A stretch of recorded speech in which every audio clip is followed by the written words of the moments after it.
एक छोटं दुर्लक्ष, मोठा धोका. मुलांच्या सुरक्षेबाबत महत्त्वाचा संदेश. आईवडिलांचे बाहेर मित्रांशी किंवा अनोळखीशी झालेले वाद अनेक जण आपल्या लहान मुलांना शेअर करत नाहीत, लपवून ठेवतात. ह्याचा फायदा हे लोक उचलतात आणि वादाचा राग ते त्यांच्या मुलांवर काढतात. तेव्हा आपल्या मुलांना सर्व शेअर करत चला. त्यामुळे ही लेकरं त्यांच्यापासून दूर राहतील. आपले कोणासोबत पटत नाही हे सांगावे. मुलांच्या सुरक्षिततेसाठी प्रत्येक पालकांनी नक्की वाचावी अशी पोस्ट. पालक कोणाशी तरी वादात असतात, तणाव असतो, मतभेद असतात, पण हे आपण आपल्या लहान मुलांपासून लपवून ठेवतो आणि याचाच गैरफायदा काही लोक उचलतात. कधी राग मुलांवर काढतात तर कधी त्यांना अचानक बाहेर नेण्याचा प्रयत्न करतात. म्हणूनच मुलांशी सर्व गोष्टी मोकळेपणाने शेअर करा. त्यांना सांगा कोणाशी तुमचा संवाद नाही, कोणाबद्दल सावध राहायचे आहे, कुठला धोका होऊ शकतो. ज्यांच्याशी वाद झाला आहे ते अचानक मुलांना फिरायला घेऊन जाऊ शकतात. मुलांना याची पूर्वकल्पना नसते आणि इथूनच घात सुरू होतो.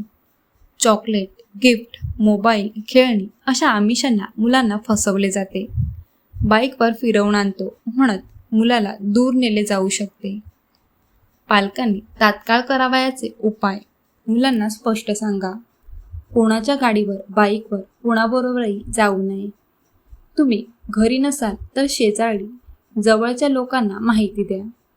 घराच्या दारावर आपत्कालीन संपर्क क्रमांक लिहून ठेवा. मुलांच्या शाळेतील प्रत्येक वहीच्या पहिल्या पानावर पालकांचे आणि आपत्कालीन नंबर लिहून ठेवा. मुलांना कोणी काही देत असेल, बोलवत असेल किंवा घरी येत असेल तर तुम्हाला लगेच सांगण्याची सवय लावा. गाव एरिया स्तरावर काय करायला हवे? गावांमध्ये घरांच्या दारावर मोबाईल नंबर लिहून ठेवणे खूप उपयोगी ठरते. आपत्कालीन परिस्थितीत लगेच संपर्क करता येतो. शेजाऱ्यांनी एकमेकाला माहिती देण्याची परंपरा मजबूत करा. कोणीतरी मुलांना घेऊन जाताना दिसलं तर शंका निर्माण झाली पाहिजे. किराणा दुकानदार एरियातील दुकानदारांसाठी सूचना. तुमच्या दुकानात अनोळखी लोकांनी मुलांना चॉकलेट देणे पूर्णपणे मनाई करा. दुकानात स्पष्ट नोटीस लावा.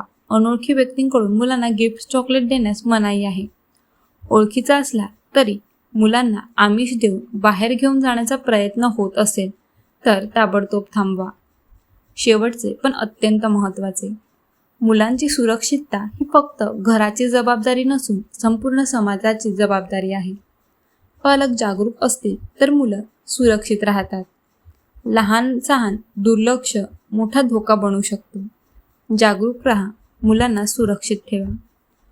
Post credit Abhijit sir, cyber crime expert.